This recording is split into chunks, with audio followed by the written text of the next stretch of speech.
ਸਾਰੇ ਹੀ ਮਾਣਯੋਗ ਅਤੇ ਸਤਿਕਾਰਤ ਸਰੋਤਿਆਂ ਨੂੰ ਪਿਆਰ ਸਤਿਕਾਰ ਸਹਿਤ ਨਿੱਘੀ ਜਿਹੀ ਸਤਿ ਸ੍ਰੀ ਅਕਾਲ। ਸਭ ਨੂੰ ਜੀਆਂ ਨੂੰ ਆਖਦੇ ਹਾਂ।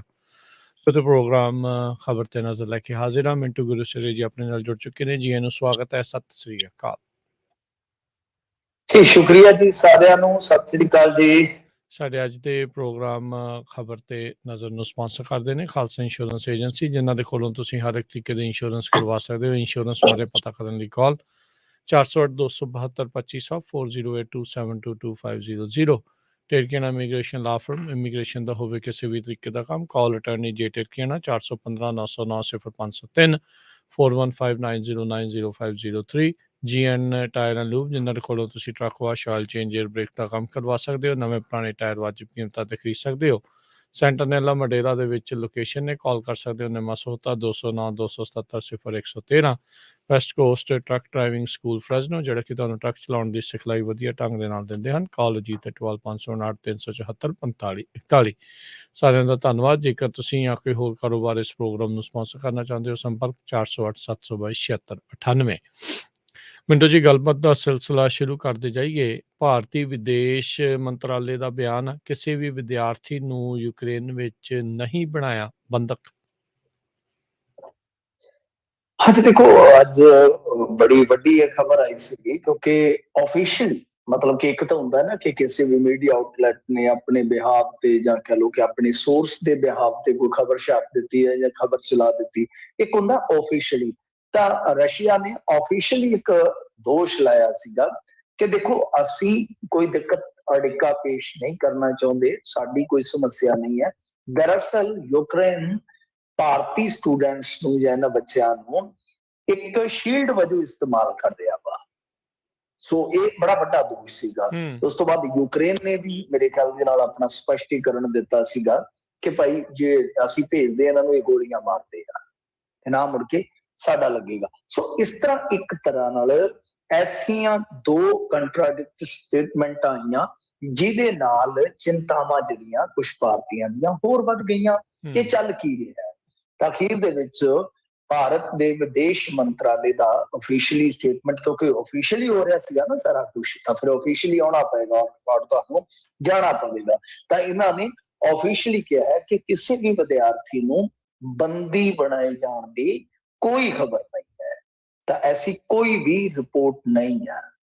ਪਰ ਜਿਹੜਾ ਯੂਕਰੇਨ ਹੈ ਉਹ ਕਿਸ ਤਰ੍ਹਾਂ ਚੱਲਦਾ ਪਿਆ ਹੈ ਉਹ ਸਾਰਿਆਂ ਨੂੰ ਪਤਾ। ਰਸ਼ੀਆ ਦਾ ਐਕਚੁਅਲ ਦੇ ਵਿੱਚ ਇਹ ਵੀ ਕਹਿਣਾ ਸੀਗਾ ਜਾਂ ਕਿਤੇ ਨਾ ਕਿਤੇ ਉਹਨਾਂ ਦਾ ਸੰਕੇਤ ਸੀਗਾ ਕਿ ਦਰਅਸਲ ਇਹਨਾਂ ਦਾ ਜਿਹੜਾ ਅਸਲਾ ਬਰੂਦ ਹੁਣ ਆਇਆ ਪਿੱਛੋਂ, ਇਮਦਾਦੀਆਂ ਨੇ ਘੱਲਿਆ। ਪਿੱਛੇ ਹੁੰਦੇ ਨਾ ਮਦਾਦੀ, ਹੁਣ ਤੁਹਾਨੂੰ ਪਤਾ ਇਮਦਾਦੀ ਕੌਣ ਆ।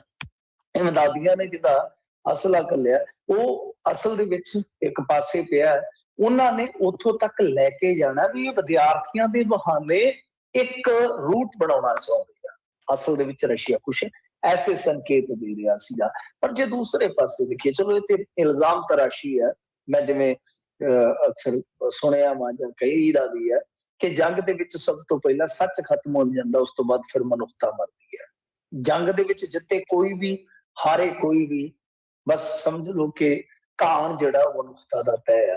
ਤਾਂ ਇੱਥੇ ਵੀ ਜੇ ਆਪਾਂ ਦੇਖੀਏ ਤਾਂ ਯੂਕਰੇਨ ਦੀ ਆਰਮੀ ਜਾਂ ਯੂਕਰੇਨ ਦੀਆਂ ਜਿਹੜੀਆਂ ਹੋਰ ਸਿਕਿਉਰਿਟੀ ਫੋਰਸਿਸ ਨੇ ਉਹ ਕਿਸ ਤਰ੍ਹਾਂ ਦਾ ਬਿਹੇਵ ਕਰਦੀਆਂ, ਉਹਦੀਆਂ ਤਾਂ ਹੁਣ ਵੀਡੀਓ ਵੀ ਆ ਰਹੀਆਂ ਨੇ। ਮਤਲਬ ਇੱਕ ਸਟੇਸ਼ਨ ਤੇ ਜਦੋਂ ਗੱਡੀ ਫੜਨ ਲੱਗੇ ਕੁਝ ਭਾਰਤੀ ਬੱਚੇ, ਤਾਂ ਕਿਸ ਤਰ੍ਹਾਂ ਉਹਨਾਂ ਨੂੰ ਉਤਾਰਿਆ ਜਾ ਰਿਹਾ ਧੱਕੇ ਦੇ ਕੇ। ਇਹ ਕਿਹਾ ਜਾ ਰਿਹਾ ਕਿ ਪਹਿਲਾਂ ਬਈ ਜਨਾਨੀਆਂ ਯਾਨੀ ਬੀਬੀਆਂ ਚੜਨਗੀਆਂ, ਜਦ ਕਿ ਉਹ ਵੀ ਮਤਲਬ ਕਿ ਇੰਡੀਅਨ ਗਰਲਸ ਦੇ ਨਾਲ ਵੀ ਉਸੇ ਤਰ੍ਹਾਂ ਹੀ ਪੇਸ਼ ਆ ਰਹੇ। ਕਦੇ ਕੁੱਟਿਆ ਜਾ ਰਿਹਾ ਉਹਨਾਂ ਨੂੰ, ਕਦੇ ਥ੍ਰੈਟ ਕੀਤਾ ਜਾ ਰਿਹਾ ਕਿ ਤੁਹਾਨੂੰ ਸ਼ੂਟ ਕਰ ਦੇਵਾਂਗੇ। ਸੋ ਐਸੀਆਂ ਲਗਾਤਾਰ ਸ਼ਿਕਾਇਤਾਂ ਆਈਆਂ ਨੇ, ਇਹਦੇ ਵਿੱਚ ਕੋਈ ਸ਼ੱਕ ਨਹੀਂ, ਕੋਈ ਦੋ ਰਾਏ ਨਹੀਂ ਹੈ। ਤਾਂ ਖੈਰ ਗੱਲ ਇਹ ਹੈ ਕਿ ਉਹਨਾਂ ਦੀਆਂ ਆਪਣੀਆਂ ਸਮੱਸਿਆਵਾਂ ਨੇ। ਮੈਂ ਸੁਣ ਰਿਹਾ ਸੀਗਾ ਕਿ ਬਹੁਤ ਜ਼ਿਆਦਾ ਤੰਗੀਆਂ ਤੁਰਸ਼ੀਆਂ ਦੇ ਵਿੱਚੋਂ ਗੁਜ਼ਰਨਾ ਪੈ ਰਿਹਾ ਸਟੂਡੈਂਟਸ ਨੂੰ, ਔਰ ਜੋ ਅਵੈਕੂਏਟ ਕਰਕੇ ਇੱਥੇ ਲਿਆਂਦੇ ਜਾ ਰਹੇ, ਜੋ ਦਾਅਵਾ ਕੀਤਾ ਜਾ ਰਿਹਾ, ਉਹਨਾਂ ਦੇ ਵਿੱਚੋਂ ਵੀ ਅੱਜ ਇੱਕ ਬੜੀ ਦਲੇਰ ਬੱਚੀ ਦੀ ਮੈਂ ਵੀਡੀਓ ਦੇਖ ਰਿਹਾ ਸੀਗਾ। ਸ਼ਾਇਦ NDTV ਲਈ ਉਹ ਥੋੜੀ ਬਾਈਟ ਦੇ ਰਹੀ ਸੀਗੀ, 2-3 ਮਿੰਟ ਦੀ ਬਾਈਟ ਆ, ਹੋ ਸਕਦਾ ਲੰਮੇਰੀ ਵੀ ਹੋਵੇ, ਪਰ ਮੈਂ ਉਹ ਵੇਖੀ ਆ। ਉਹਦੇ ਵਿੱਚ ਕਹਿ ਰਹੀ ਆ ਕਿ ਇਹ ਕੈਸੀ ਤੁਸੀਂ ਫੜਮਾਰੀ ਕਰ ਰਹੇ ਹੋ। evacuation ਕੀਤਾ ਜੀ। ਕਾਹਦਾ evacuation ਕੀਤਾ ਤੁਸੀਂ ਕਿ ਉੱਥੇ ਰॉकेट ਡਿੱਗ ਰਹੇ ਨੇ, ਮੋਰਟਾਰ ਡਿੱਗ ਰਹੇ ਨੇ, ਮਿਜ਼ਾਈਲਾਂ ਡਿੱਗ ਰਹੀਆਂ ਨੇ। ਸਵਾਦ ਤੇ ਤਦ ਹੈ ਨਾ ਕਿ ਵਾਰ ਜ਼ੋਨ ਚੋਂ ਤੁਸੀਂ ਸਾਨੂੰ ਕੱਢ ਕੇ ਲਿਆਉਂਦੇ, ਇੱਕ ਸੇਫ ਮੁਲਕ ਆ, ਇੱਕ ਪੀਸਫੁਲ ਮੁਲਕ ਹੈ ਰੋਮਾਨੀਆ, ਤੁਸੀਂ ਸਾਨੂੰ ਕਹਿ ਦਿੱਤਾ ਕਿ ਉੱਥੇ ਆ ਜਾਓ ਭਾਈ, ਉੱਥੇ ਐਂਟਰੀ ਮਾਰ ਲਓ, ਦੈਨ ਅਸੀਂ ਤੁਹਾਨੂੰ ਉੱਥੋਂ ਰੈਸਕਿਊ ਕਰ ਲਵਾਂਗੇ। ਇੱਕ ਐਸੀ ਚਾਂਦਮਾਰੀ ਹੈ। ਮੈਨੂੰ ਉਸ ਕੁੜੀ ਦੀ ਇਹ ਸਟੇਟਮੈਂਟ ਬੜੀ ਅੱਛੀ ਲੱਗੀ। ਉਹਦੇ ਵਿੱਚ ਜੀ ਲੌਜਿਕ ਆ ਕਿ ਹਾਂ ਅਸੀਂ evacuate ਤੇ ਤਾਂ ਹੀ ਕਹਿ ਸਕਦੇ ਹਾਂ ਨਾ ਕਿ ਜੇ ਤੁਸੀਂ ਕਿਸੇ ਵੀ ਵਿਅਕਤੀ ਜਾਂ ਪੀੜਤ ਨੂੰ ਉਹਦੇ ਟਿਕਾਣੇ ਤੋਂ ਲਓ, ਉਂਗਲ ਨਾਲ ਲਾ ਕੇ ਕਿ ਆ ਉਂਗਲ ਨਾਲ ਕੀ ਹਿੱਕ ਨਾਲ ਹੀ ਲਾ ਕੇ ਆਖੋ ਕਿ ਹਾਂ ਬਈ ਆ ਜਾ, ਅਸੀਂ ਆ ਗਏ, ਤੇਰੇ ਵਾਰਸ ਤੈਨੂੰ ਲੈਣ ਆਏ। ਐਸਾ ਤੇ ਕੁਛ ਨਹੀਂ ਹੋਇਆ। ਸੋ ਇਹ ਸਭ ਕੁਝ ਚੱਲਦਾ ਪਿਆ। PR ਇੱਕ ਪਾਸੇ ਆ। ਅੱਜ ਇੱਕ ਹੋਰ ਕੰਮ ਕਰ ਦਿੱਤਾ ਨਰਿੰਦਰ ਮੋਦੀ ਜੀ, ਤੁਹਾਨੂੰ ਪਤਾ ਆਪਦਾ ਵਾਰਾਣਸੀ ਬਚਾਉਣ ਵਾਸਤੇ ਜਦੋਜਹਿਦ ਚ ਲੱਗੇ ਹੋਏ ਆ, ਤੇ ਉਹੀ ਗੱਲ ਕਰ ਦਿੱਤੀ। ਉਹ ਜਿਵੇਂ ਉਹ ਚੱਲਦੀ ਹੁੰਦੀ ਹੈ ਨਾ ਕਮੇਟੀ, ਜੀ ਉਹੀ ਕੰਮ ਕਰ ਦਿੱਤਾ ਜਿਹਦਾ ਡਰ ਸੀ। ਹੂੰ ਤੇ ਉਸੇ ਤਰ੍ਹਾਂ ਹੀ ਉਹ ਸਟੂਡੈਂਟ ਜਿਹੜੇ ਲਿਆ ਕੇ ਬਿਠਾ ਦਿੱਤੇ ਪ੍ਰਧਾਨ ਮੰਤਰੀ ਦੇ ਅੱਗੇ, ਔਰ ਪਤਾ ਨਹੀਂ ਉਹਨਾਂ ਨੂੰ ਕੀ ਡਰਾਇਆ ਗਿਆ ਜਾਂ ਕੀ ਸਿਖਾਇਆ ਗਿਆ। ਉਹ ਆਖੀ ਜਾਂਦੇ ਆ ਕਿ ਅਸੀਂ ਰੱਬ ਤੋਂ ਬਾਅਦ ਜੇ ਕਿਸੇ ਦਾ ਨਾਂ ਲੈਂਦੇ ਹਾਂ ਤੇ ਉਹ ਅਸੀਂ ਜਨਾਬ ਤੁਸੀਂ ਨਰਿੰਦਰ ਮੋਦੀ ਜੀ ਦਾ ਨਾਮ। ਇੰਨੀ ਜ਼ਿਆਦਾ ਮੈਂ ਤੇ ਹੈਰਾਨ ਆ ਕਿ ਕਿਧਰਲੇ ਪਾਸੇ ਨੂੰ ਤੁਰ ਪਏ ਜੇ ਤੁਸੀਂ। ਕਿਸ ਤਰ੍ਹਾਂ ਦੀ ਰਾਜਨੀਤੀ ਹੈ। ਮੰਤਰੀ ਉੱਥੇ ਘੱਲ ਦਿੱਤੇ ਗਏ, ਪਿੱਛੋਂ ਵੀਡੀਓ ਸ਼ੂਟ ਕਰਾ ਰਹੇ, 4 ਪਾਣੀ ਦੀਆਂ ਬੋਤਲਾਂ ਬਿਸਲੇਰੀ ਵਾਲੀਆਂ ਫੜਾ ਕੇ ਤੇ ਵੀਡੀਓ ਸ਼ੂਟ ਕਰਵਾ ਰਹੇ। ਕਿਹੜੀ ਪੱਗ ਨੂੰ ਪੈ ਗਏ ਆ? ਕੀ ਇਹ ਪ੍ਰਾਪਤ ਕਰਨਾ ਚਾਹੁੰਦੇ? ਮੈਨੂੰ ਤੇ ਸਮਝ ਨਹੀਂ ਆਉਂਦੀ। ਕਮਲ ਦਾ ਏਡਾ ਫੁੱਲ ਲਾਇਆ ਸੀਨੇ ਤੇ ਪ੍ਰਧਾਨ ਮੰਤਰੀ ਨੇ, ਤੇ ਉਹ ਸਾਹਮਣੇ ਬਿਠਾ ਕੇ ਜਿਵੇਂ ਓਲੰਪੀਅਨ ਆਏ ਸਨ ਤੇ ਉਹਨਾਂ ਨੂੰ ਆਈਸਕ੍ਰੀਮ ਖਵਾ ਕੇ ਪਤਾ ਨਹੀਂ ਉਹਨਾਂ ਦੇ ਢਿੱਡ ਜਿਹੜੇ ਪਖਾਨੇ ਵਾਂਗੂ ਫੈਲਾ ਦਿੱਤੇ ਹੋਣੇ ਆ, ਤੇ ਉਹ ਵੀਡੀਓ ਸ਼ੂਟ ਕਰਵਾਈ ਜਾਂਦੇ ਸਨ। ਨਾਲ ਕੋਈ ਫੋਨ ਵੀ ਕਰਦਾ ਕਿਸੇ ਤਗਮਾ ਜੇਤੂ ਨੂੰ, ਪ੍ਰਧਾਨ ਮੰਤਰੀ ਦੇ ਨਾਲ ਫੋਨ ਹੁੰਦੇ ਸਨ। ਮਨਮੋਹਨ ਸਿੰਘ ਵੀ ਕਰਿਆ ਕਰਦੇ ਸੀ, ਪਰ ਕਹਿੰਦੇ ਕਿ ਉਦੋਂ ਕੈਮਰੇ ਨਹੀਂ ਸੀ ਪਹੁੰਚਿਆ ਕਰਦੇ। ਸੋ ਫੋਟੋ ਸੈਸ਼ਨ ਵੀ ਚੱਲ ਪਿਆ, ਔਰ ਨਾਲ ਵੋਟ ਵਾਲਾ ਸਿਸਟਮ ਵੀ ਚੱਲ ਪਿਆ ਕਿ ਇਹਨਾਂ ਦੇ ਸਹਾਰੇ ਹੁਣ ਵੋਟ ਵੀ ਲਈ ਜਾਵੇ। ਤਾਂ ਯੂਪੀ ਦੇ ਵਿੱਚ ਇਹ ਸਾਰਾ ਕੁਝ ਹੈ ਜਿਹੜਾ ਵਰਤਿਆ ਜਾ ਰਿਹਾ। ਖੈਰ ਕਰੋ ਤੁਸੀਂ ਅਗਲੀ ਗੱਲ। ਅੱਜ ਥੋੜਾ ਜਿਹਾ ਸਮੇਂ ਦੀ ਕਿੱਲਤ ਦਾ ਸਾਹਮਣਾ ਆਪਾਂ ਨੂੰ ਕਰਨਾ ਪੈ ਰਿਹਾ। ਜੀ ਜੀ ਜੋ ਯੂਕਰੇਨ ਵਿੱਚ ਫਸੇ ਭਾਰਤੀਆਂ ਨੂੰ ਬਚਾਉਣ ਲਈ ਸੁਪਰੀਮ ਕੋਰਟ ਵਿੱਚ ਵੀ ਦਾਇਰ ਕੀਤੀ ਗਈ ਹੈ ਜਨਹਿਤ ਪਟੀਸ਼ਨ।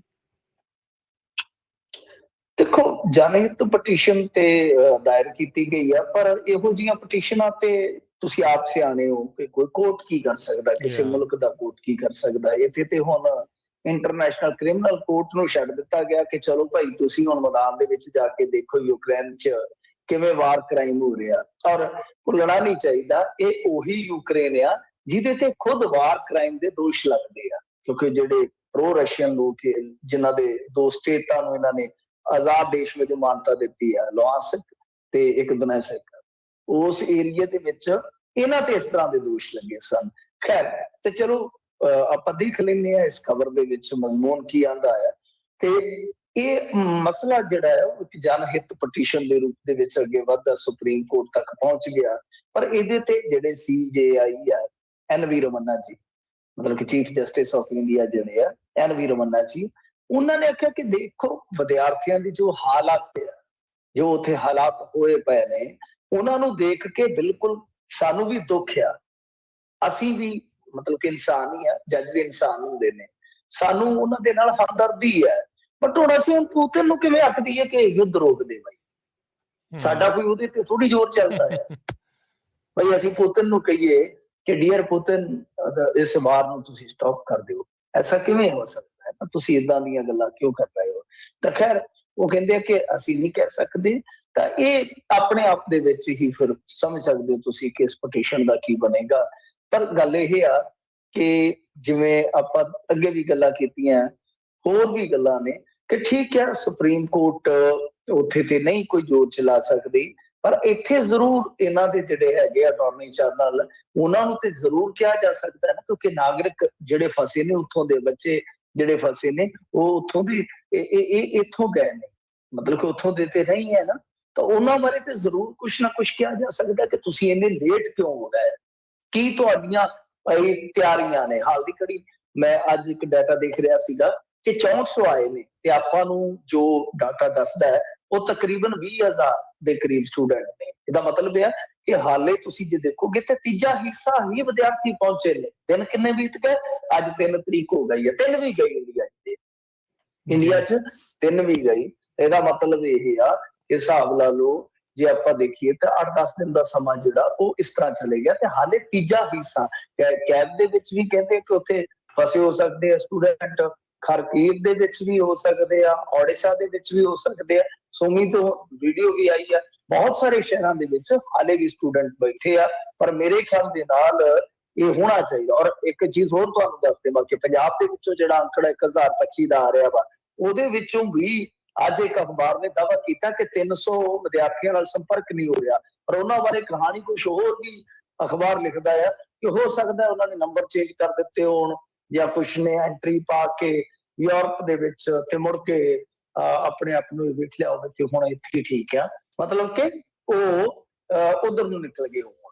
ਸੋ ਇਸ ਤਰ੍ਹਾਂ ਦਾ ਵੀ ਸੰਕੇਤ ਦਿੱਤਾ ਗਿਆ। ਤਾਂ 300 ਵਿਦਿਆਰਥੀਆਂ ਨਾਲ ਸੰਪਰਕ ਨਹੀਂ ਹੋ ਪਾ ਰਿਹਾ, ਇਹ ਬਹੁਤ ਵੱਡਾ ਫਿਗਰ ਹੈ। ਖੈਰ, ਮੈਂ ਆਪਣੇ ਪੱਧਰ ਤੇ ਪੁਸ਼ਟੀ ਨਹੀਂ ਕਰਦਾ, ਮੈਂ ਸਿਰਫ ਚੀਜ਼ ਨੂੰ ਕੋਟ ਕੀਤਾ ਜੋ ਔਨ ਰਿਕਾਰਡ ਆ। ਦੂਜੀ ਗੱਲ ਕਿ ਆਦਮਪੁਰ ਦੇ 2 ਨੌਜਵਾਨਾਂ ਬਾਰੇ ਵੀ ਹੁਣ ਖਬਰ ਆ ਰਹੀ ਹੈ ਲੇਟੈਸਟ, ਕਿ ਸਰਹੱਦ ਪਾਰ ਕਰ ਰਹੇ ਆਦਮਪੁਰ ਦੇ 2 ਨੌਜਵਾਨ ਯੂਕਰੇਨ ਪੁਲਿਸ ਵੱਲੋਂ ਗ੍ਰਿਫਤਾਰ ਵੀ ਕਰ ਲਏ ਗਏ ਆ ਨਵਾਂ ਸੁਣਨ ਨੂੰ ਮਿਲ ਰਿਹਾ ਸਾਰਾ ਕੁਝ। ਤਾਂ ਇਹਦੇ ਤੇ ਤਾਂ ਸੁਪਰੀਮ ਕੋਰਟ ਜ਼ਰੂਰ ਮੇਰੇ ਖਿਆਲ ਦੇ ਨਾਲ ਕੁਛ ਨਾ ਕੁਛ ਕਰ ਸਕਦੀ ਹੈ ਕਿ ਆ ਭਾਈ ਤੁਸੀਂ ਡਾਟਾ ਇਕੱਠਾ ਕਰੋ, ਕਿੰਨੇ ਐਸੇ ਬੱਚੇ ਨੇ ਜਿਨ੍ਹਾਂ ਦੇ ਨਾਲ ਸੰਪਰਕ ਨਹੀਂ ਹੋ ਪਾ ਰਿਹਾ, ਔਰ ਕਿੰਨੇ ਨੇ ਜਿਹੜੇ ਉੱਥੇ ਕਸਟਡੀ ਦੇ ਵਿੱਚ ਨੇ, ਜਾਂ ਕਿੰਨੇ ਐਸੇ ਨੇ ਜਿਨ੍ਹਾਂ ਨੂੰ ਮਤਲਬ ਕਿ ਅਜੇ ਤੱਕ ਕੋਈ ਸਹਾਇਤਾ ਨਹੀਂ ਮਿਲੀ, ਜਾਂ ਕਿੰਨੇ ਨੇ ਜਿਨ੍ਹਾਂ ਦੇ ਕੋਲ ਕੋਈ ਕਾਗਜ਼ਾਤ ਪੂਰੇ ਨਹੀਂ ਹੈਗੇ, ਕਿੰਨੇ ਨੇ ਜਿਨ੍ਹਾਂ ਦੀ ਡਿਗਰੀ ਜਿਹੜੀ ਬਿਲਕੁਲ ਫਾਈਨਲ ਈਅਰ ਦੇ ਵਿੱਚ ਸੀਗੀ। ਉਹ ਸਾਰਾ ਡਾਟਾ ਤੇ ਜਿਹੜਾ ਇਕੱਠਾ ਕਰਨਾ ਚਾਹੀਦਾ ਨਾ ਸਰਕਾਰ ਨੂੰ, ਕਿ ਉਹ ਕਰਕੇ ਰਹੀ ਹੈ ਇੱਕ ਵਿਸਤ੍ਰਿਤ ਰਿਪੋਰਟ, ਜਿਹਨੂੰ ਆਪਾਂ ਵਿਸਤਾਰਪੂਰਵਕ ਰਿਪੋਰਟ ਕਹਿੰਦੇ ਆ, ਕਿ ਉਹ ਤੇ ਲਈ ਜਾ ਸਕਦੀ ਹੈ ਨਾ ਸਰਕਾਰ ਤੋਂ, ਇਹਨਾਂ ਤੇ ਕੀਤਾ ਜਾ ਸਕਦਾ ਹੈ। ਜੀ ਜੀ ਬਿਲਕੁਲ। ਸੋ ਇਹ ਵੀ ਹੁਣ ਵੱਡੇ ਸਵਾਲ ਆ ਵੀ ਆਖਰੇ ਲਾਪਤਾ ਵਿਦਿਆਰਥੀ ਜਿਹੜੇ ਉਹ ਗਏ ਤਾਂ ਗਏ ਕਿੱਥੇ ਨੇ ਮਿੰਟੂ ਜੀ? ਨਹੀਂ ਦੇਖੋ, ਇਹ ਮੈਂ ਤੁਹਾਨੂੰ ਇਸੇ ਕਰਕੇ ਦੱਸਿਆ ਮਾਮਲਾ ਸੈਂਸਿਟਿਵ ਆ ਕਿ 300 ਵਿਦਿਆਰਥੀਆਂ ਨਾਲ ਸੰਪਰਕ ਨਹੀਂ ਹੋ ਪਾ ਰਿਹਾ। ਮਤਲਬ ਇਹ ਨਹੀਂ ਆਪਾਂ ਕਹਿ ਸਕਦੇ ਕਿ ਲਾਪਤਾ ਹੋ ਗਿਆ, ਹੋ ਸਕਦਾ ਕੋਈ ਫੋਨ ਮੰਨ ਲਓ ਕਿਸੇ ਦਾ ਕੋਈ ਨਾਟ ਰੀਚੇਬਲ ਆ ਰਿਹਾ, ਕੋਈ ਨੈਟਵਰਕ ਉਸ ਏਰੀਏ ਦੇ ਵਿੱਚ ਨਾ ਹੋਵੇ। ਮਤਲਬ ਕਿ ਇਹ ਅਖਬਾਰ ਨੇ ਆਪਣੇ ਪੱਧਰ ਤੇ ਖੋਜ ਕਰਕੇ ਅੰਕੜਾ ਦਿੱਤਾ ਵਾ।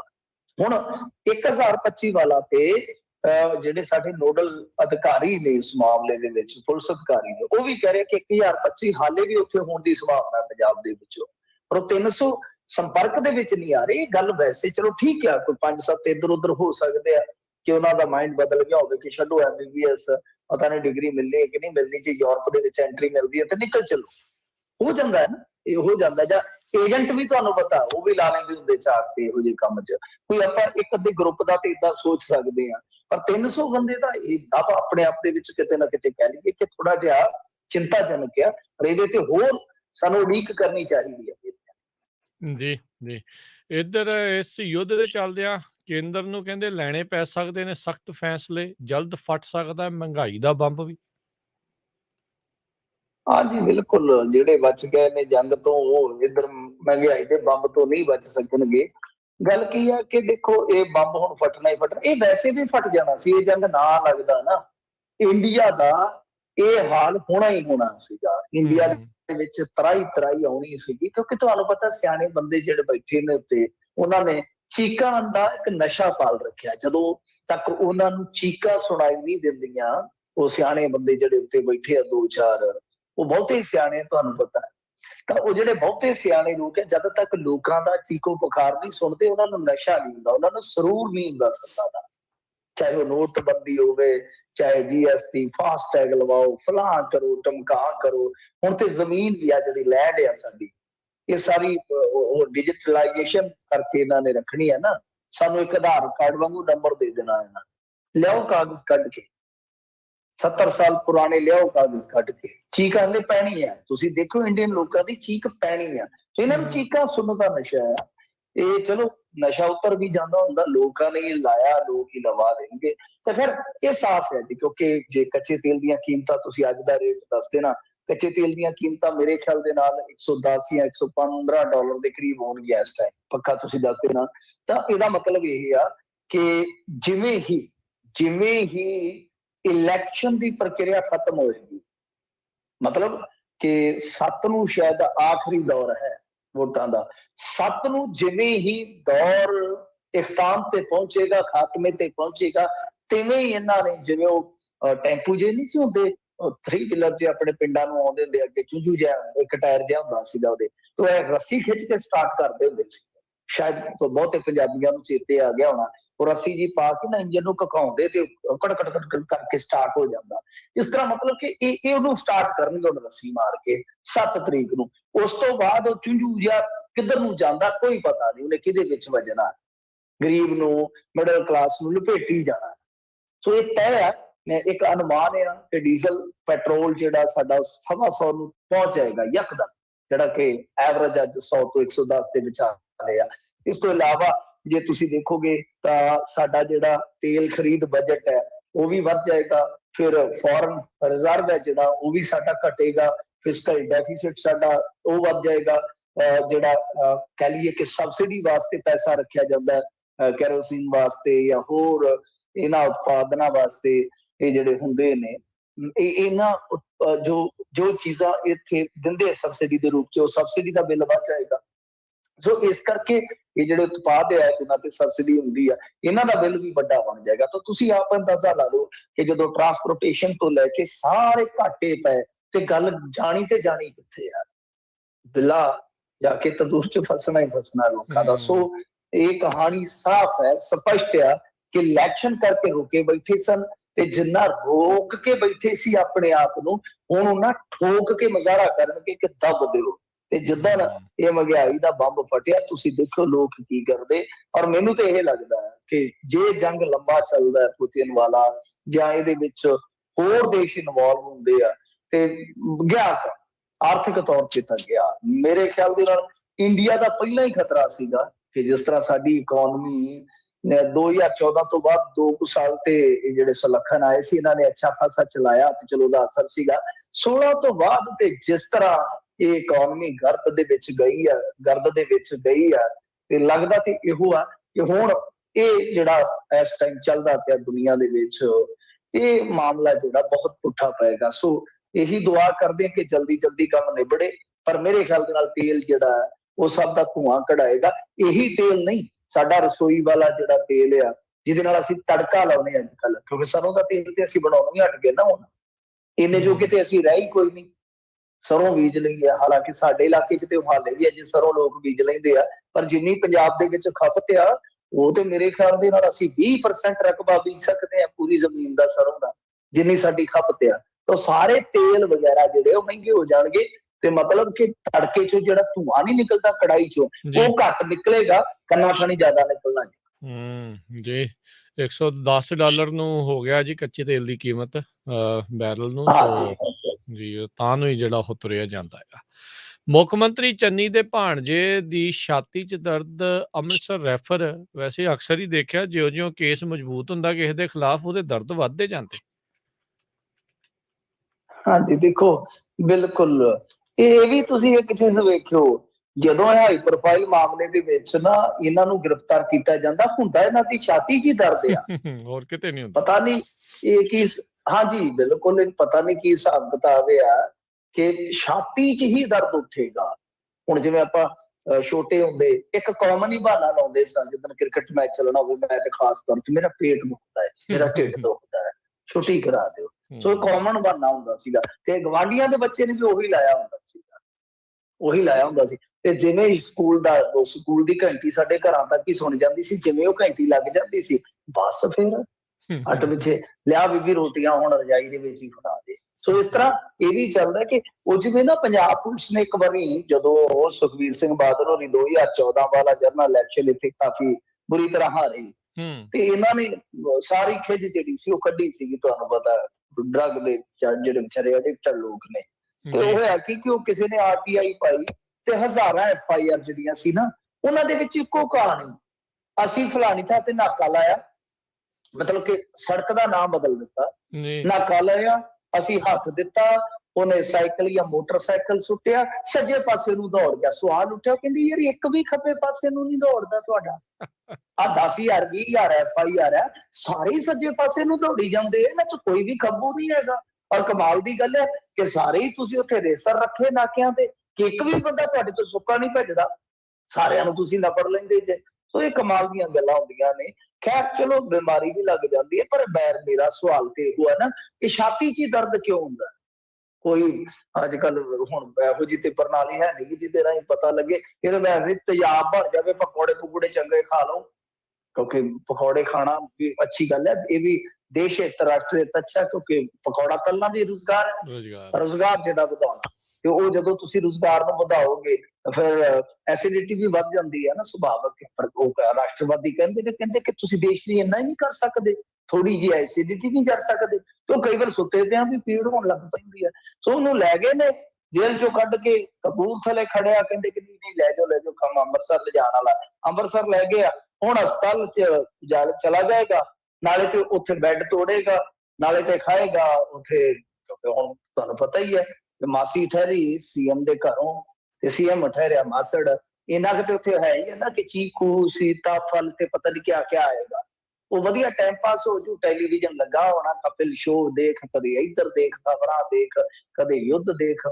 ਸੋ ਗੱਲ ਇਹ ਆ ਕਿ ਵਧੀਆ ਟਾਈਮ ਪਾਸ ਹੋ ਜਾਏਗਾ ਹਨੀ ਦਾ, ਤੇ ਮਨੀ ਉਹਦੇ ਕੋਲ ਹੈਗੀ ਆ, ਹਨੀ ਦਾ ਜਿਹੜਾ ਟਾਈਮ ਪਾਸ ਅੱਛਾ ਹੋ ਜਾਏਗਾ।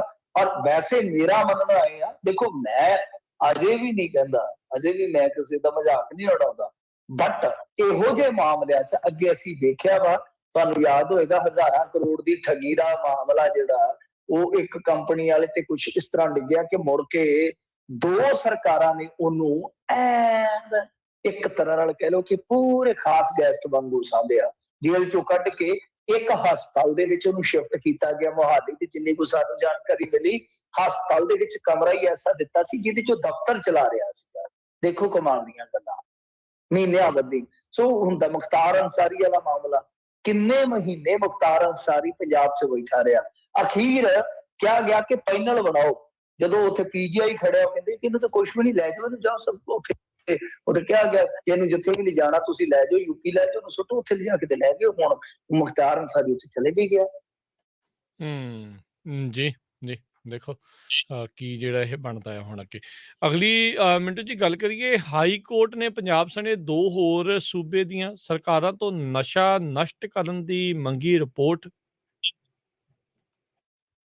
ਦੇਖੋ ਨਸ਼ਾ ਆਮ ਤੌਰ ਤੇ ਕਈ ਵਾਰ ਕਾਲਰ ਵੀ ਸਵਾਲ ਕਰਦੇ ਹੁੰਦੇ ਆ, ਮੈਨੂੰ ਵੀ ਕਰਦੇ ਹੁੰਦੇ ਆ, ਸ਼ਾਇਦ ਤੁਹਾਡੇ ਪ੍ਰੋਗਰਾਮਾਂ 'ਚ ਵੀ ਕਰਦੇ ਹੋਣਗੇ ਕਿ ਪੰਜਾਬ ਦੇ ਵਿੱਚ ਜੋ ਨਸ਼ਾ ਫੜਿਆ ਜਾਂਦਾ ਵੀ ਉਹਦਾ ਕੀ ਕਰਦੇ ਨੇ। ਤਾਂ ਇਹਦੇ ਵਿੱਚ ਉਹਦਾ ਜਵਾਬ ਛੁਪਿਆ, ਉਹ ਤੁਸੀਂ ਧਿਆਨ ਨਾਲ ਸੁਣ ਲੈਣਾ ਕਿ ਅਸਲ ਦੇ ਵਿੱਚ ਕੀ ਹੁੰਦਾ ਹੈ ਨਾ ਕਿ ਸਾਰੇ ਪੰਜਾਬ ਦੇ ਵਿੱਚ ਜਿੰਨਾ ਵੀ ਰਿਕਵਰ ਮਾਲ ਹੁੰਦਾ, ਜਦੋਂ ਟ੍ਰਾਇਲ ਉਹਦਾ ਖਤਮ ਹੋ ਜਾਂਦਾ, ਟ੍ਰਾਇਲ ਭਾਵੇਂ ਖਤਮ ਨਾ ਵੀ ਹੋਵੇ, ਲੰਬਾ ਵੀ ਚੱਲੇ, ਫਰਜ਼ ਕਰੋ ਇੱਕ ਥਾਂ ਤੋਂ ਨਿਬੜ ਗਿਆ, ਦੂਜੀ ਥਾਂ ਤੇ ਅਪੀਲ ਚੱਲ ਜਾਂਦੀ ਹੈ, ਉਹਦੇ ਵਿੱਚੋਂ ਸੈਂਪਲ ਕੱਢ ਲਏ ਜਾਂਦੇ ਨੇ। ਸੈਂਪਲ ਕੋਰਟ ਦੀ ਇੱਕ ਤਰ੍ਹਾਂ ਨਾਲ ਕਹਿ ਲਓ ਕਿ ਸੀਲ ਲੱਗ ਕੇ ਬੰਦ ਹੋ ਜਾਂਦੇ ਆ। ਬਾਕੀ ਜਿਹੜਾ ਮਾਲ ਹੁੰਦਾ ਹੈ ਉਹ ਸਾਰਾ ਮਾਲ ਖਾਨੇ 'ਚ ਜਮਾ ਹੋ ਜਾਂਦਾ ਹੈ। ਸਵਾਲ ਦਾ ਪ੍ਰੋਸੀਜਰ, ਉਸ ਤੋਂ ਬਾਅਦ ਫਿਰ ਸਾਰਾ ਇਕੱਠਾ ਕਰਕੇ ਇੱਕ ਜਗ੍ਹਾ ਤੇ ਉਹਨੂੰ ਅੱਗ ਲਾ ਕੇ ਨਸ਼ਟ ਕਰ ਦਿੱਤਾ ਜਾਂਦਾ ਹੈ।